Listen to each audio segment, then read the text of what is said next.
Здравейте! Включваме се от Терма Еко Вилидж.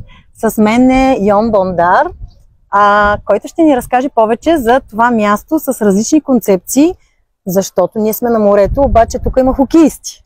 Точно така. Такъв акцент са планирали, като са построявали комплекса. Голяма спортна инфраструктура с ваканционен комплекс. Също така не сме забравили за най-малките. Имаме и в хотела тематични стаи за момиченца, мезонети стаи с двоетажни легла, с фототапет на Елза от поредицата Frozen. И също така за момчета имаме стаи Спайдермен. Страхотно е, знаете, когато жената е доволна, мъжът е доволен, обаче когато децата са доволни, в такъв случай цялото семейство е доволно. Също така сме гордите собственици на най-голямата ледена парзалка в страната, което се намира на морето. Представете си в такъв контекст, точно зимни спортове посред лято.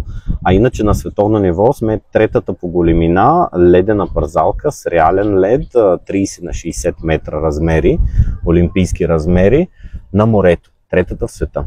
Да, аз искам да кажа, че наистина тук се виждат само щастливи семейства, и български, и чуждестранни, ние прекарахме една прекрасна седмица тук, като нашите момчета бяха на лагер, на ледената парзалка, а с дъщеря ни се наслаждавахме на всичко, което комплекса предлага, от чадъри на плажа, през прекрасното спа, защото да кажем, че тук е целогодишен хотел.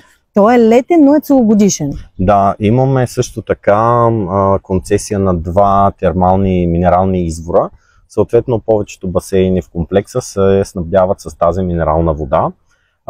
Съответно, нали, това е удобството за такъв спа-ваканционен хотел да оперира целогодишно. Точно така.